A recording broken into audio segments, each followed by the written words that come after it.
Thank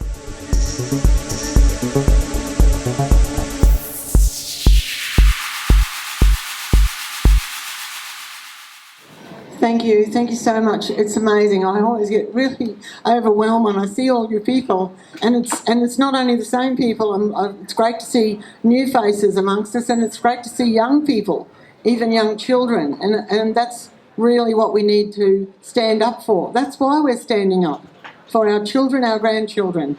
We work hard in our little group, Worldwide Rally for Freedom Mackay. We meet at the river here every Saturday morning at 10 o'clock, but we have so many followers on our platforms. Nearly 19,000 just on our Facebook, over 19,000 followers on our platform in Facebook alone. So, you know, we really treasure all of that. It's not about the numbers, it's about people waking up. It's people seeing what we're doing and who want to do it for themselves. Sometimes they can't get here, and we appreciate that. So, yeah, and we appreciate all of you, everybody come today, do their march. You look amazing going over the bridge and coming back. Even Mick with his two sore knees, he got away from me. I was going to walk with him, but he got away from me, so I've got to check my knees out when I get home. Well, good on you, Mick. But anyway, what I just want to say today is we live in a land of opportunities. I was born in 1956. Yes, I'm 70 this year, and I'm waiting for a big party from my family, and they've got till October to do it. So I'm just giving them notice, all right? Yeah. And we live in a land of a lot of opportunities. We always have. I've always had good jobs. I've had good friends. I went to school. I made a lot of friends. I travelled around. But I never, ever wanted to leave Australia. I have never had any desire to leave Australia. And I can say now, I never will. I was born here and I will die here. And I will stand up for this country and fight for it as much as I can. And I think when I look around at pictures of the world and stories people have brought back that have been travelling around the world, we have as much, if not more, beauty in our country as in its, you know, brown plains, blue waters, blue skies, floods, famines, whatever, than any other country I've heard about. So that's my thinking anyway, and I'm happy for your opinion if it's different, because that's what we're here for. We need to have the freedom to have our say, do what we want to do, and practice our own religions and be part of a community that thinks the same. Okay, so all Australians, those born here, and those people that have come here from all different parts of the world, they come here to a better life. They come here for a better life. In most cases, they will receive a better life if that's the attitude they come with. But if they come with an attitude of hate and they don't want to assimilate or take part in what we do as a community, well, they need to go home to where they came from or to another country that doesn't have that. Because we don't have the place, we don't have room for them here. And that's the issue today.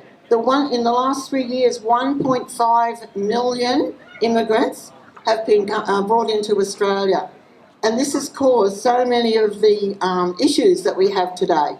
I've spoken about this before. The hospital systems are broken. The emergency services and the police are really under the pressure. We've got our infrastructure, roads, sewerage and all that sort of thing is not keeping up to the requirements, especially in the big cities. They house these immigrants in complexes, units, flats, homes, where Australians have been removed from them. And this has caused the homelessness and the hopelessness of millions of Australians. It's not pretty. We see our people that are homeless in our own town of Mackay here. And, you know, what can we do? I don't know what the answer is, but I know a lady that's one of the homeless, and I just go and have a conversation and a cup of coffee with her sometimes, and that's all she wants.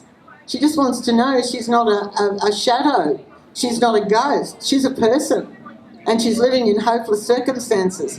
And this is what we need to get up off our bums and move on and make this change. Make Australia the place where you used to help your neighbour once, you used to help a friend, you used to help somebody that had fallen on the ground. That just seems to be gone in a lot of places. Kindness in your heart. You know, it costs nothing. A smile and a kind word costs nothing. So this is what we all need to remember and, you know, try and understand that that's what Australia is all about. It always has been, helping the down and out. So, you know, we've got home invasions, public beatings, like as in the case of Michael Lockyer. That's disgusting and so horrible.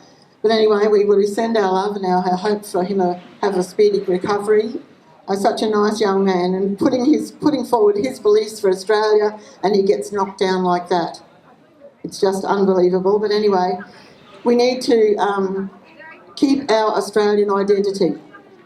Burning our flag, they don't even care that people burn our flag. That should be against the law. It probably is against the law. Nobody upholds it, especially our federal government. Some of these people have come into our country and they abuse us from within our own parliament.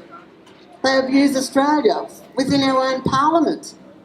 How did that happen? How did we let that happen? Were we asleep on our watch?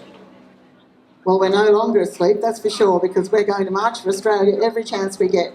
March for Australia to be the beautiful country it is and still will be in the future. Our Australians don't want this. You can see by the amount of numbers that are marching here and elsewhere and having their say. We put on a little idea last night to put it out there on our Facebook page that if anybody was flying an Australian flag, to send us a picture. How many did we get, Teen? 170? 170 and still coming. It's amazing, and that's just on a little thing we did because we thought you might have been sick of our reels, and you know, that's another way to contact you and say, good on you, mate. Good on you for putting your Australian flag up. So our government needs to step away from the globalist ideology that we're stuck under. Sack their puppet masters, start listening to and working for. Who have they got to work for? We the people. We the people. That's who they have to work for. That's who puts them there. Well, it used to be. But now they're put there by the World Economic Forum and the globalists, and this is the problem. We need to change. We need to change this circumstance. The recent debacle with the hate speech bill in Parliament just in the last couple of weeks, it's ridiculous. 500-page document delivered with no time to be read or to consider the content, or even no debate in our parliamentary process that normally happens. No debate, no time to debate, but just go and have a vote. And good on those parliamentarians, members of parliament and senators who voted no. Good on you all. We know who you are, and we will remember who you are, as we will remember those that voted yes for this disgusting law. So just remember that. We will remember. There were millions of letters and emails sent to those MPs and senators over this matter. Millions. And Pauline Hanson actually stated that they were all thrown in the bin or ignored. And I don't doubt it, because all I got from my emails to the senators and the MPs was a generic reply that they'd received my email. That's what I got, to all of them. A lot of people sent emails to all of them because we didn't have time to send letters because we only knew about it a couple of days before. And this is what that. So thank you to all who stood against it. Our Australian flag goes down, foreign flags go up. Do we want this? No, we don't. Look at the flags around us today. On our cars, people going past us on the bridge with their flags and their horns and their support of what we were doing, just walking across our bridge and back. And good on you, all of you. I know how old some of you are. And what an effort it was to go over there in this heat, but well done and thank you. I don't know what we would do without you.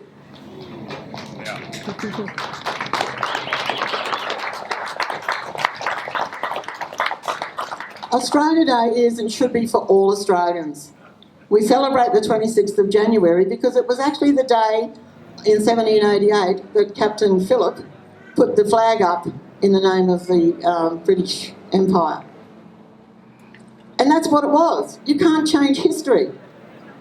That's what it was. We weren't there, and we weren't there for the atrocities that are spoken about all the time. Right? We wouldn't have allowed that to happen, would we? Nobody here would have wanted anybody to be killed. and then their land's taken off them. Most of us here are from immigrant families ourselves in the early years of the formation of Australia. And we've come a long way. A long, long way. And it looks like it's going backwards at a fast rate of knots. I used to be a fisherman, can you tell? Fast rate of knots. Get it? But, you know, it only became a public holiday in the last, I think since 1994 or something like that, to celebrate Australia Day on the 26th of January. It's a date of contention. Every year we hear the same hate and concern about it being on that date. It doesn't matter what the date is. It doesn't matter what the date is. The Institute of Public Affairs have stated that 76% of Australians want to celebrate Australia Day, and they're not worried about when it happens. But the 26th is just a day, it's just a date. It's not the problem, the date's not the problem. The attitude is the problem. We need to get together and have conversations and change the attitude, because it's part of our history. It's not a good part of our history, but there are good parts in our history. And we need to elaborate on all of them, and not let it happen ever again. Any atrocities that happened to human beings in our country. It's as simple as that. We're not here for negative vitriol. We want our positive, optimistic, lucky country back. And that's what we're going to do. Thank you so much for coming. I get all emotional, and you can understand why. Because 70 years, some are 100 years, and they have seen the better times, and we want them back. Thank you. Have a safe day. One bed in Mackay Hospital, not one. This person works in emergency. People aren't being seen, and people are dying in the emergency department. She came home in tears and said, I don't know how much longer I can do this. So, our infrastructure is not catering for the number of people here. Anyway, in closing, thanks everyone. You are the answer. You are the light. Go forth and shine.